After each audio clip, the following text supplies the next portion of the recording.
こんにちは、YouTube 番組を始めてみます。ニコテックシェンゼンフィールドノードとして、アジアや、深センのハードウェアスタートアップやメーカーシーンなどを記録していきます。英語でもちょっと説明します。Hello, welcome to Nicotech Shenzhen Field Note. This channel, I document field observations in hardware ecosystems and makers. Focus for the more and more some global startup scenes. ということで、今回はファブラボケララに行ってきました。ケララはインドの南の方の海のすぐそばにあるアラビア湾を向かうとのに面した地域で、昔から海外への移民などで稼いでいた、そういう地域であります。これはケララのフォートコチへ向かう海の上から撮った写真で、海沿いにこんな風にトロピカルな、場所がたくさんあります。で、昔から移民が多い町だったので、インドといえばヒンドゥー教ですが、ヒンドゥー教だけではなくて、モスクもいっぱいある。アラビアの方に今でも移民で行く人が多いし、向こうで行って看護婦さんとかで働いている人が多い。それから昔から東インド会社、ポルトガルやスペインが、植民地にしていた場所でもあって、そのために、そもそもその時に一緒にイエズス会の人たちが入ってきて、教会が街の中にいっぱいある。そういう場所でもあります。バスコダガマは最後ここで死んだというふうに聞いています。教会がいっぱいあるので、宗教もちょっと変わっていて、ヒンドゥー教ももちろん多いんですが、モスク、イスラム教も多いし、クリスチャンも多いので、こういうふうに街の中にドバイファミリーマートっていう、ドバイとつながっているような、これドバイは中東の物流のハブになってるんですけど、多分そことつながっているような、多分こっちからドバイに輸出してるもあれば、向こうから持ってくるものもあれば、メイドインインディアの射出成形や金属成形の安いものを、多分これはここから、あれなんでしょうね、ドバイに資本がある人たちと提携して雑貨小物を売ってるんでしょうね。もあれば、食べ物もインドなのに豚も牛もあるんですよね。ここはイスラム教系のストアなので、豚はないんですが、鶏肉と牛のケバブとピラウ、ビリヤニではなくてピラフを食べていて、で、インドなのに牛があるのはすごく意外なんじゃないかなとは思います。そういう、インドといってもでかいからいろんなところがあるんだなというのを学べる場所ではあります。これも、この地方で昔から食べているマラバールビリヤニっていうタイプのビリヤニで、これはバナナの葉っぱに包んで蒸してあるんですよね。だから混ぜたお米であるビリヤニとはまた違う。味は広い意味ではカレー味で、中に入ってるのもチキンで、その意味では典型的な、その意味ではインド料理ではあるんですけど、でもいわゆるスパイスが強くて、油いっぱい入れて、蒸して混ぜて食べるビリヤニとはまたちょっと違う。そういう特色がある南の方のインドの町ではあります。で、昔から移民の街だったので、このミュージアム・オブ・ケララ・ヒストリーっていうのは、政府の補助もある美術館ではあるんですけど、奈良版マラヤさんっていう、お金持ちの人が、副商人か、布商人としてお金を稼いだ、大金持ちの人が自分で財団を作って、で、この大きいミュージアムを家のそばに作って、で、丸ごと、ドネーションして、政府と一緒に運営している、そういう、なんて言うんでしょうね、大金持ちが、そのまま民間の寄付というか、町のためにお金を払うみたいなことを続けて、そのまま暮らしている、そういうところも多い町です。インド全体の識字率は今多分8割は超えてると思うんですが、このケララは90数パーセントと、字読めない人がほとんどいない。で、もちろん貧富の差はあるものの、貧乏な人でもそれなりに生活して仕事してると、そういう場所でもあって、街は豊かですね。これ市場行ったんですけど、南の、国の市場なので、食べ物何でも取れるんですよね。米はいっぱい取れるし、ココナッツの類も取れるし、なので、街に物乞いはいるんですけど、それが、なんて言うんだろう、すごいガリガリに痩せてるかとか、そういうことはあんまりなくて、もちろんなんか、物乞いしてるんだから生活に困ってるとは思うんですけど、でも食べられないほどではないと。そういうところで、そこの、なんて言うんでしょうね、底堅さというか、なんか街全体が持っているパワーが大きいんだなというのは感じました。で、これ、よく見ると QR 決済がいろんなところに貼ってある。これは別にコチに限らず、インドの今ほとんどの場所でこの QR 決済が使えるようになっていて、でそれによって、簡単に、お金のやり取りができることになったことで、スモールビジネスが、国全体として伸びてるというのはあります。ケララ自体はそんなになんか製造業が強いとかハードウェアスタートアップが強いとかそういうことはあんまりなくて、昔とあんまり変わらず、出稼ぎした人たちが地元に送金するとか、あとは貿易でご飯食べてる場所ではあるんですけど、それでも別に景気が悪いわけではない。もう一個、ケララの特徴的なところで、そういう貧富大金持ちはいっぱいいるものの、そうじゃない人にもそこそこ、優秀で生活のために何かアイデア出して働いてる人が多いっていう、そこが、底辺という人も底辺というよりはもうちょいレベルが高いっていうのと、あと大金持ちがいろいろ寄付してるっていうのがあって、なぜかインドの中で唯一、共産党が選挙で政権取ってる州なんですよね。大体選挙ごとに共産党か、また別の政党かが入れ替わりで政権を維持してるっていう、面白い州で、これはマハラジャカレッジっていう、このケララ、コチにある大学なんですが、この FF 星 I っていうのは、このケララ共産党の、シンボルで、大学キャンパスの中に入ると、いきなり共産党のシンボルとである赤い星とその関係の政府運動が入っていると。ただ、だからといって、検閲やってるとか、そういうことで、中国と仲良しとかそういうこともなくて、なんか、どっちかっていうと北欧みたいな社会民主主義をすごいやってて、で、スモールビジネス、ボトムアップを重視してると、そういう面白い州だというふうに聞きました。で、メイン産業としてこれガバメントメディカルカレッジエルナクラムっていうのは看護婦さんとか、医療助手とかを養成するところで、ここで、研修を受けて医療助手の資格や技術を身につけた人たちが、特に対岸であるアラビア地方で看護婦さんやったり医療助手やったり、もちろんタイとかシンガポールでも働いてますし、そういう世界的に向けて、労働者を輸出するスキルドワーカーを輸出する、そういうようなことをやっている州でもあります。で、その中でこのファブラボ・ケララに行ってきました。ファブラボというのは MIT のニール・ガーシェンフェルドっていう教授が始めたプロジェクトで、MIT の授業の中でほぼ何でも作る方法、How to make almost anything っていう講座があって、その講座は受講すると例えばまず、アルディーノのためのマイコンを買ってきて、そこにファームウェアを入れて、回路を引いて、アルディーノそのものを作る。で、それが出来上がったら、そのアルディーノを使って、プロッターを作って、そのプロッターで、何かを切るみたいに、ゼロの状態から根本的にものを作るツールを作り、そのツールの使い方も一緒になって勉強することで、世の中にあるものを大体ゼロから作ってやろうと、そういうことをやる、面白い講座です。半年だか3ヶ月だかの講座で、MIT では今でも人気コースだというふうに聞いています。で、その講座は MIT 行かなくても、ファブアカデミーという形で世界的に公開されていて、で、その How to Make Almost Anything 講座をオンラインで受けるために、各地であるファブラボの中で受けることができて、機材とかを借りて。で、それを受け終わると、ファブマスターっていう自己証が発行されて、で、そのファブマスターになった人はファブラボを開けると。で、それによって世界中に物が作れるスペースやエコシステムが広がっていく、そういう全体的な仕組みを指してファブラボっていうふうに言ってます。このケララのファブラボは、そうやってファブマスターになった人がこのケララに開いたファブラボで、場所はケラーラのスタートアップハブとして、政府が用意した施設の中に入っているものすごい大規模なファブラボです。これはその中にある何個かあるビルのうちの1個でデジタルハブって書いてある、ケラーラスタートアップミッションっていうふうに書いてあるんですけど、こういうような感じでケラーラで新しい商売を起こそう、起業しようっていう人はここに援助を受けて安めに場所を借りたり機械を借りたり、あとここがやっている、スタートアップマッチングイベントとかそういうようなことの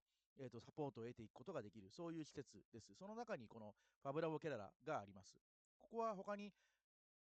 メーカービレッジとか、フューチャーテクノロジーズラボとか、そういうような部分の施設も一緒に入っています。ハードウェアに限らず、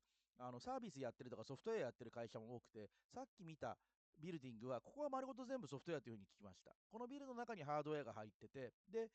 ハードウェアをサービスに使ってる、例えば、そうですね、充電ステーション作りたいとか、そういうようなところも、ここでサポートを受けることができます。で、製造業の歴史がもともとなかったとか、今現在も基本的に移民と貿易で稼いでるっていうのがあるので、ファブラボケラが取り組んでいることの一つは、そもそも物を作ると何ができるんだろう、どうやれば物が作れるんだろうっていう、ものづくりの普及活動をやってます。このエクスペリエンス、この金属の棒が上から、ケーブルで線でつら下がってるやつは、なんか、シンガポールの空港とか、いろんなところでよく見るメディアアートで、ケーブルの一個一個がコンピューターでコントロールされてるんですよね。でそうすると、それを使ってこの波を表現したりとか、頑張って工夫すると ABCD とかみたいなアルファベットをこの金属一個一個をドットとして使って書くことができたりとか、そういうインタラクティブメディアアートなんですけど、これはゼロから自分たちで作らないと作れない。で、こういうアートを作るっていうことは、そもそもものづくりをすると何ができるのかとか、そもそも何を作るのかみたいな部分で、アートって自己表現なので、表現のために何かを作る、世の中に何かないものを作る、そういうことを広める効果があって、役に立つものって基本売ってるんですよね。買ってくることもできるし。ただ、自分が作りたいもの、表現のものっていうのは自分で作ることができるので、その意味で、こういう場所にある、なんていうか、ものづくり布教活動としての、ファブラボはよくアート作品を作ることを奨励したりしています。なので、ファブラボケララ、ビルのワンフロアを使ったすごく大きいファブラボなんですけど、そこの中にはさまざまなインタラクティブアーツ作品が、広がっています。これは LED と段ボール使って、ケララの伝統的な、ものを表現しているアート。こちらもそうですね。こっちの方がもっと伝統的で、ケララに昔からある紙を使った影絵が元になっていて、そこに LED 入れて、ちょっとインドネシアの影絵にも似てる、そういうようなものを、作って、で、人に説明して、こういうものが作れます。作るためには、例えばデジタル工作機械、レーザーカッターみたいなものが必要です。LED の制御が必要です。逆に言うと、それを習えば作れるようになります。で、あとこのイラストを描くための、なんかイラストレーターのオープンソース版みたいなものがあるので、そういうものを使いましょうと、そういうのを、広めたりしています。これは、これは買ってきたツールで、段ボールやベニヤ板を結構大きいものを精度よく切ることができるんですよね。で、これがあると、パソコンの上で設計して、絵をか、要は線画の絵ですね。パソコンの上で線画の絵として設計されたものが、実際の物理的なものに組み上げて作ることができる。例えばこういうその段ボールで椅子が作れる。で、これは段ボールだから軽いし、段ボールだから何度も、作り直して、自分の欲しがるようなもの、自分にとって一番いいようなものを作ることができるし、イベントのための1回限りの棚とか、椅子とか、そういうようなものを作ることもできるし、これも買ってくるんじゃなくて、作るとこんなことができるというメイクの可能性の、説明みたいなことが、今の活動で学ぶことができます。あと、このファブラボあれなんですよね。生産ラインが中にあって、で、ファブラボの中の人は使えるんですよね。だからそうやって、思いついた、ちょっと作った作品を中国に出さなくても、自分たちで、小規模量産、100個ぐらい、100個ぐらい1000個単位ぐらいまでだったら、ファブラボの中で作りきることができると。で、これは特に製造とは何だっていうのを学ぶためにすごく大事なことで、こうやって作ったファブラボの中の製造センターがコスパ的に良くなることは多分ない。やろうと思ったら大規模なところに投げた方が安いんですけど、でも永遠に大規模で投げていると、例えばテレビのスイッチを入れるとテレビがつくことは分かるんだけど、どうやったらテレビ作ればいいのか分からないみたいに、中身がどんどん分かんない方向に行ってしまう。ファブラボやメーカー運動はそれに対して使うもの、よく使うものは中身分かるようにしようよ。で、中身分かるとカスタマイズしたり、自分でそこで新しいものを作ったりとかできるだろうっていう活動でもあるので、大規模なファブラボが中に製造のエリアまで作るのは、むちゃくちゃ面白いポイントだなというふうに思いました。これもそうですね。これ地元で作ってる、インドのスタートアップで、プレイサーボットっていう、ピックアンドプレイス、PCBA の基板を作るときに、部品を一個一個、基板の上に配置するっていうことをやる機械なんですけど、この機械がなんで、作るスタートアップがここで生まれたかっていうと、この中に今日小規模なピックアンドプレイスマシンあるんですよね。で、この小規模なピックアンドプレイスマシン、これは買ってきたものなんですけど、これを元にして、この機械が便利だっていうことが分かった、この機械の中でもうちょいよくできるだろう。例えば、この機械よりももっと小型にすることができて、で、小ロット向けっていうのが作れることが分かった、そういう会社が、このプレーサーボットっていうのを作ろうとしていて、で、今言ったこのプレーサーボット、ピックアンドプレイスマシン作ってる会社みたいな、なんて言うんでしょうね。もう用途がもう分かってて、作れることも分かってて、それを商売にしようと思って一歩一歩進んでいく会社。スタートアップって資金調達してできるかできないか分かんない大きい夢を追うスタートアップに比べると、スモールビジネスみたいな別の呼び方をした方がいいんじゃないかなとは思うんですが、そういうスモールビジネスやってる会社が、ケララの風土に合っている。まず、そのケララだと、そういうスタートアップ投資っていうのをやるファンドがすごいいっぱいあるわけではないので、こういうスモールビジネスを一歩一歩続けていく。で、ファブラボの中で起業すると、入る社員とかも見つけやすいし、使ってくれるユーザーも見つけやすいし、そうやって物を作るツールを広げていく。結果として、ケララの街にとってもいいことをしていく。これはすごいいいスタイルだなというふうに思いました。で、ケララ、なんか街自体がいろいろ綺麗なんですよね。これ地元のショッピングモールで売ってる電気屋なんですけど、オッポの配下のリアルミーとか、シャオミとか、売ってるスマートフォンはほとんど中国製で、なんかパッケージングだけインドでやって、メイドインインディアって言ってるものが多くはあるんですけれども、でも、なんていうか、他の国で売ってるものはインドでも売ってるぞっていう状態になっているし、どんな人を見ても、まあ、スマホは持ってるぞっていう状態になってるし、このショッピングモールも、まあ、まず綺麗なショッピングモールだし、働いてるのも買ってるのもインドの人たちで、あのもっと貧富の差が激しい国に行くと、ショッピングモールがもっと高級で、でも中にいるのは外国人と地元のお金持ちだけみたいなことになりがちな中、ケララはそうなっていない。だから消費する施設も地元の人向けに作ってある。で、それから街の中を見ると、電気バイクの実験とか、電気力車の実験とか、電気バスは一応、お客さん乗せて、十分飛べる、運べるところまで行っている。空港と市内を結ぶバスなんかは電気バスでした。で、他に街中のいろんなところを見ると、いろんなところでメトロの工事をしていて、で、景気がとても良さそうであると。どこ見てもなんか新しい建物を作ったり、